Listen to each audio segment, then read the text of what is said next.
Hello everybody म अनि YouTube फ्यामिलीहरू सबैजना सन्चै हुनुहुन्छ होला म पनि जान्दैछु भन्दैछु। आज चाहिँ म चाहिँ ओभर गएको हाम्रा केटीहरू यहाँ हेर्नु होला जाँदैछ दुईजना हैन। म पनि जाँदैछु चट्ट लाएर जाने हो। ओभरमा जे छ त्यही भेटायो भने ल्याउने हो।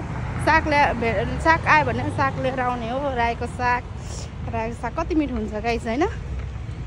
त्यही भएर अब सानो कामले हामी चाहिँ ओभर जाँदैछौँ गाइस। सो भरे भेट्यौँ है त गाइस बाई। मेरो गाई चढेर त्यहाँ रेड बढेर आउनै सक्यो तर म चाहिँ क्रस गरेँ गाइस। हामी चाहिँ अब यहाँबाट जानुपर्ने हुन्छ गाइस। यहाँ बस चढ्नुपर्छ। त्यो चाहिँ अब त्यसले छोडेर जान्छ हामीलाई। अब हामी अर्कैमा जानुपर्ने हुन्छ गाइस। हामी अर्कैमा जानुपर्ने हुन्छ हौ।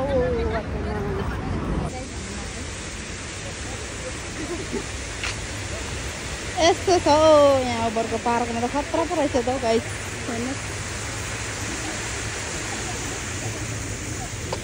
हामी त हेरेकै यहाँ क्यादमा हामी चाहिँ फाइनली सपिङ गरेर आइसक्यो गाइस। माछा पनि किन्यो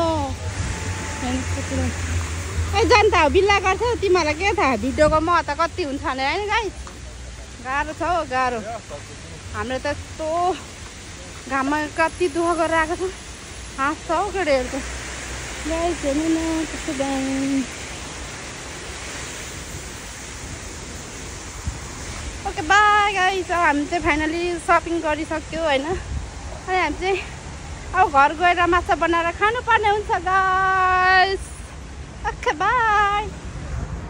यहाँ देख्नुहुनेछ गाइसहरू शीतलमा चाहिँ मैले त हामी चाहिँ फेरि यत्रै आयौँ।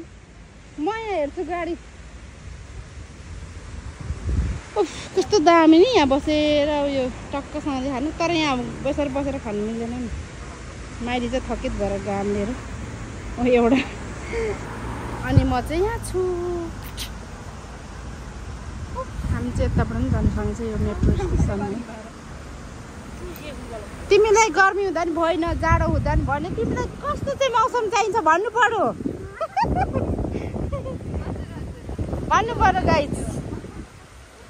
ल ल देख्नु हुनेछ हजुरहरूले माछा। अब माछा बनाउने मेरो चट्ट माछा बनाएर खाने हो गाइस। हामी चाहिँ माछा फाल्ने बेलामा यो चाहिँ पाकिसक्यो गाइस। अब यसलाई निकाल्नु पर्ने हुन्छ अनि अर्को हाल्नु पर्ने हुन्छ। चुलो चाहिँ पोर्छ सफा गर्नुपर्ने तातो छ गाइस। बाई। माछा तार्दैछु है। अघि माछा लिएर आएको गाइस।